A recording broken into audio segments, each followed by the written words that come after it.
Hello, this is Barbara from Barbara's Elegant Touch, and today we're going to talk about setting up a buffet table. It's an elegant way to set your food, and color and height are always an important part of the buffet presentation. You can even set your platters up the night before and then place your food out just before guests arrive. Levels are a very interesting part of the buffet, so I would suggest that if you do levels, that everything is secure and it doesn't tip the day of your event and you have an accident.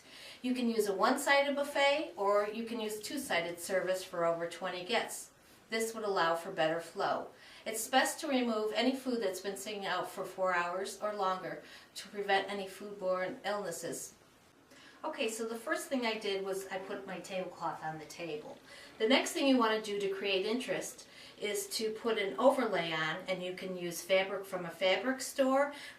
What I'm using here is just a curtain, like a sheer curtain, and then what I do is I kind of scrunch it like this to create more interest in the cloth, and I think that it looks really pretty this way. So again, you can use a theme fabric if you're having a theme party, or anything you can think of to put on your table, but I'm using a sheer curtain. I think I paid $5 for it at a resale place, and I'm going to create a beautiful buffet out of it. The next thing that we're going to talk about today is, and the most important thing, is our chafer, because this is what's going to keep our food warm during the evening so that our guests can enjoy it.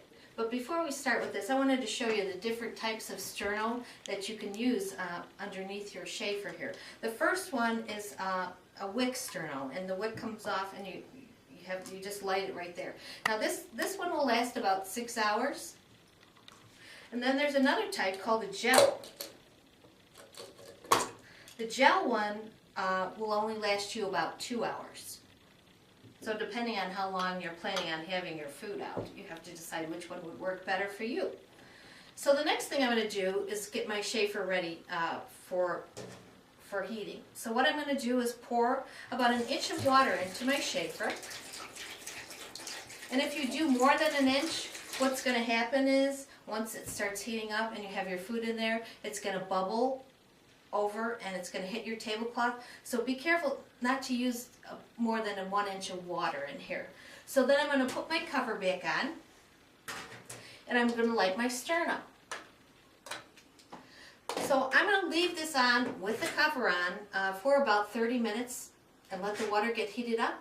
Then I can put my food in here and we'll be all set to go. Another way to keep your buffet organized is to take a paper napkin, put your silverware in the center, fold it in half, and bring up your two sides. Start rolling, like so.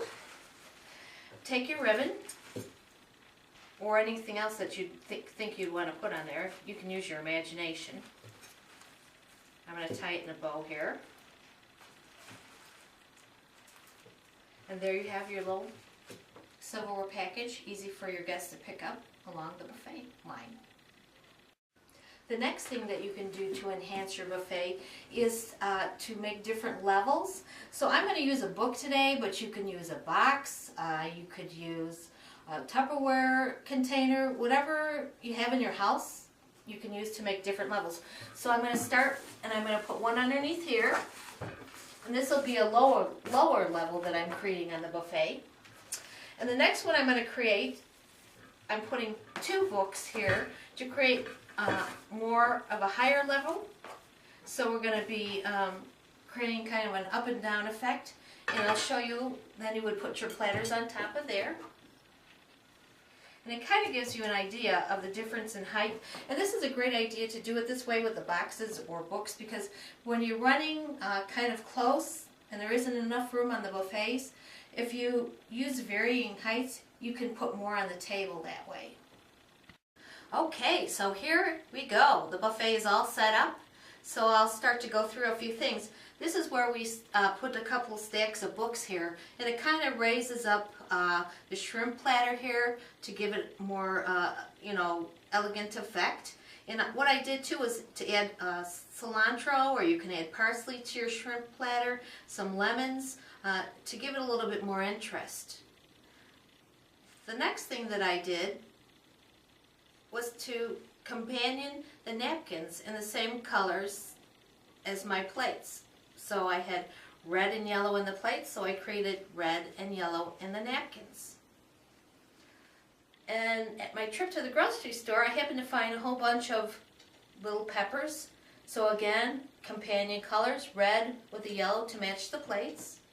I have my salad here, and then my asparagus. And I put a little lemon zest on the top of there to kind of create some more color and interest there too. Okay, so then I have my beef tenderloin here, and I added a little bit of mushroom gravy to that. And I used some lettuce leaves to create interest on the plate instead of just having like a plain platter. And I took one of the peppers and I kind of cut it out, and I put my horseradish sauce in there. So that's looking real good. Then I created more of a yellow color here with the eggs. And bread always goes at the end of your buffet with your butter. And then I have mashed potatoes, which I sprinkle a little paprika on the top of that. So here's your buffet completed. I think it turned out real well. The colors look good.